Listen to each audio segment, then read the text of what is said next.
में आप सभी दर्शकों का स्वागत है। कोर्ट राउंडअप की खबरें अब विस्तार से।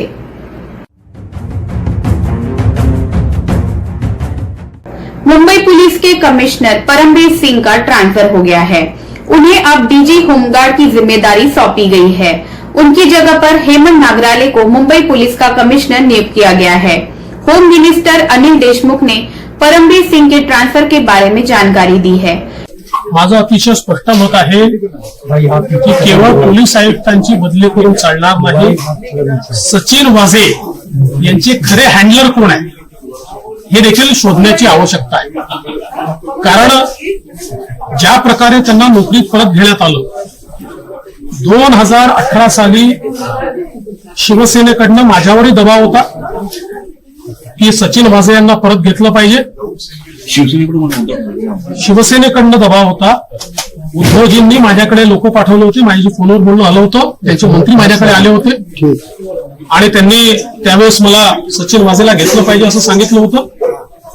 परंतु मी त्यावेळेस त्या संदर्भातलं जे ऍडव्होकेट जनरल आहेत त्यांच्याशी चर्चा केली होती, काही वरिष्ठ पोलीस अधिकाऱ्यांची चर्चा केली होती आणि त्यांना घेता येणार नाही असा निर्णय मी त्यावेळेस दिला होता।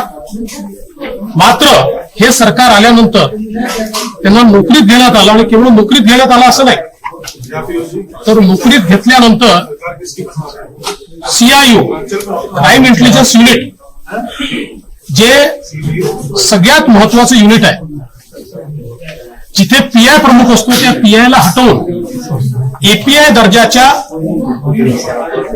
सचिन वाझेंना या सीआययूचं प्रमुख करण्यात आलं होतं आणि या माध्यमातून एकूणच सगळ्या प्रकारच्या हाय प्रोफाईल केसेस या त्यांच्याकडे देण्यात आल्या होत्या।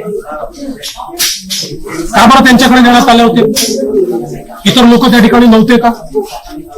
आणि म्हणून पूर्णपणे त्यांचा उपयोग हा सगळ्या प्रकारच्या वसुल्यांकरता होत होता, अशा प्रकारचं चित्र आज या ठिकाणी आपल्याला पाहायला मिळतंय।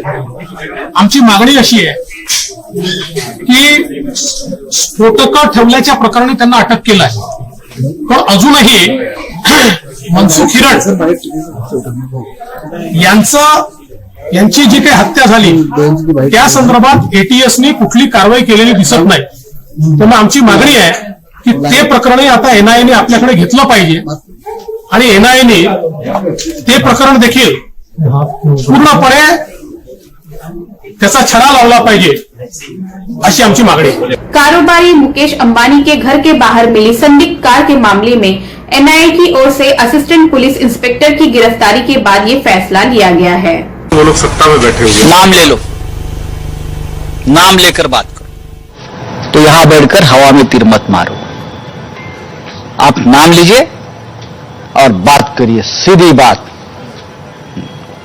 पर अचानक से संजय जी, आपको नहीं लगता कि जिस तरीके से अचानक ट्रांसफर किया? नहीं, अचानक होता है। आप इसे रूटीन ट्रांसफर करेंगे?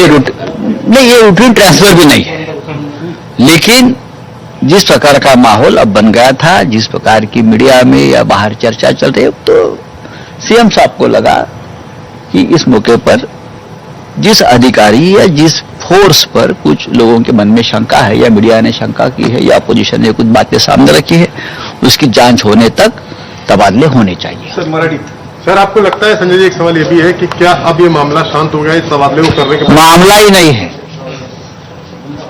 अपोजिशन को लगता है कि ये बहुत बड़ा मामला है, तो मैं कहता हूं ये कोई मामला नहीं है। मामला अगर अपोजिशन बनाना चाहती है तो बनाने का उनको पूरा अधिकार है।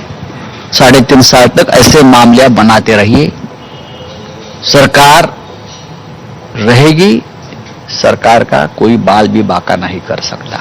सर लेकिन मुख्य मतलब मुंबई में ये पुलिस के अधिकारी इस तरीके की अगर कार्रवाई करते हैं सर, ये इनको कहां से ये हौसला आ रहा है सर?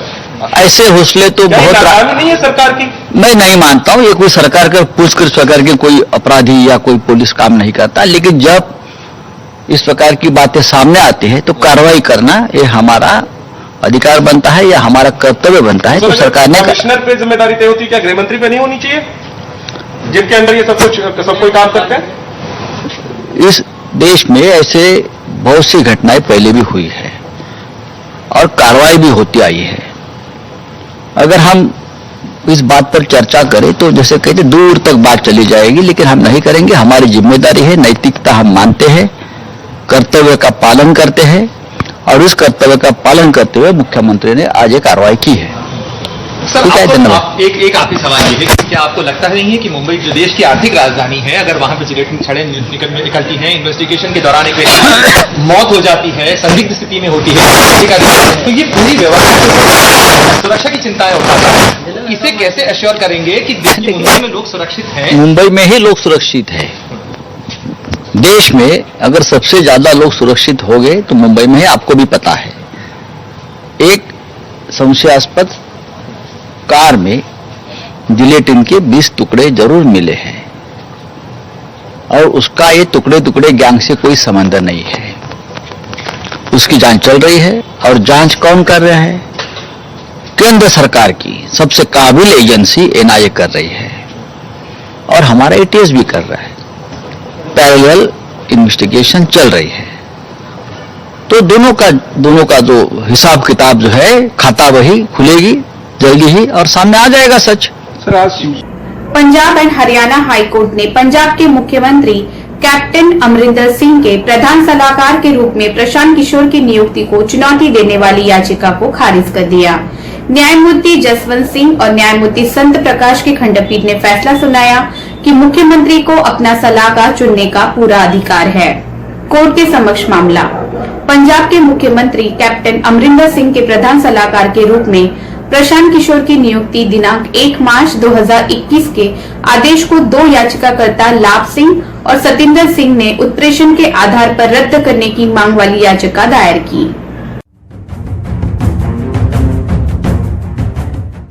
सुप्रीम कोर्ट ने बुधवार को केंद्र सरकार द्वारा आधार कार्ड के साथ गैर लिंकिंग के कारण 3 करोड़ राशन कार्ड रद्द करने और इससे होने वाली भूखमरी से मौतें होने का आरोप लगाने वाली याचिका पर केंद्र की प्रतिक्रिया मांगी है। सीजेआई बोबड़े की अगुवाई वाली 3 जजों की बेंच ने राष्ट्रीय खाद्य सुरक्षा अधिनियम के तहत सभी को भोजन सुनिश्चित करने के लिए शिकायत निवारण तंत्र के कार्यान्वयन के मुद्दे पर दायर जनहित याचिका पर सुनवाई करते हुए ये निर्देश जारी किया।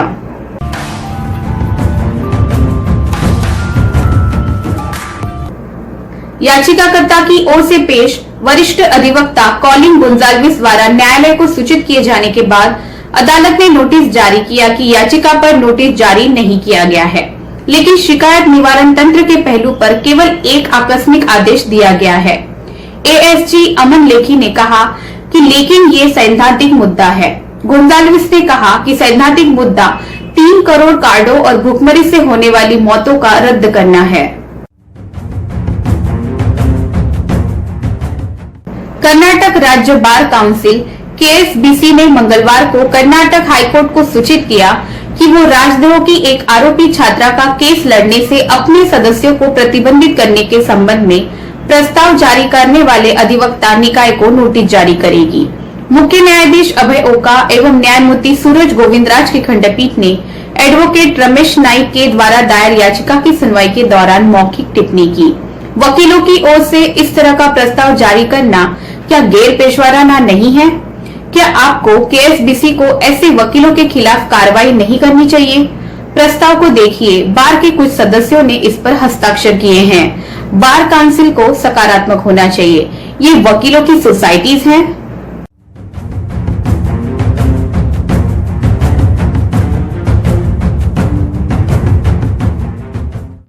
कर्नाटक हाईकोर्ट ने मंगलवार को राज्य सरकार को 30 मार्च तक जवाब देने का निर्देश दिया है कि क्या आंगनवाड़ियों में बच्चों के साथ साथ उन अन्य श्रेणियों के लोगों को भी पक्का भोजन दिया जा रहा है जो आंगनवाड़ियों से पोषण प्राप्त करने के हकदार हैं।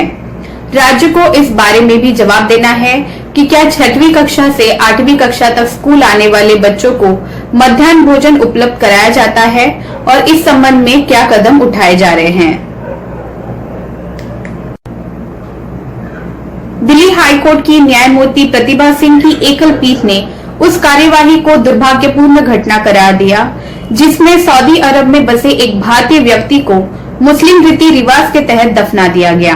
इसके साथ ही अदालत ने विदेश मंत्रालय MEA के उप सचिव को निर्देश दिया कि वो एक ऐसे मामले में ऑनलाइन पेश हों। मृतक व्यक्ति की पत्नी ने दिल्ली हाईकोर्ट का दरवाजा खटखटाया है ताकि मृत व्यक्ति के धर्म के अनुसार उसका अंतिम संस्कार किया जा सके।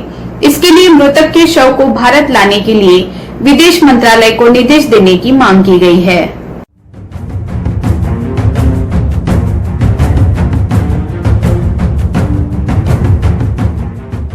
Supreme court bar association SCBA की ओर से हाइब्रिड सुनवाई पर सुप्रीम कोर्ट की रजिस्ट्री द्वारा जारी SOP को खारिज करने की मांग करते हुए वरिष्ठ अधिवक्ता विकास सिंह ने मंगलवार वकीलों और लीगल कम्युनिटी के बीच कोविड-19 महामारी के चलते आने वाली विभिन्न परेशानी को उजागर किया। न्यायमूर्ति SK कौल और न्यायमूर्ति सुभाष रेड्डी की खंडपीठ के समक्ष एडवोकेट सिंह ने वर्चुअल कामकाज को लेकर चिंता जताते हुए कहा, असफल और संघर्ष करने वाले वकील आज असली पीड़ित हैं। एक व्यक्ति के रूप में मुझे कठिनाई नहीं है, लेकिन ये कोई पॉइंट नहीं है। मेरी सुविधा को याददाश्त के रूप में नहीं लिया जाना चाहिए। बार की औसत संख्या ऐसा नहीं कर सकती। एडवोकेट सिंह की दलीलों के बाद सुप्रीम कोर्ट ने जजों की कमेटी और नवनिर्वाचित सुप्रीम कोर्ट बार एसोसिएशन के बीच एक बैठक बुलाई, जिसमें SOP के बारे में बनी धारणा के चलते उत्पन्न मतभेदों को खत्म किया जाए।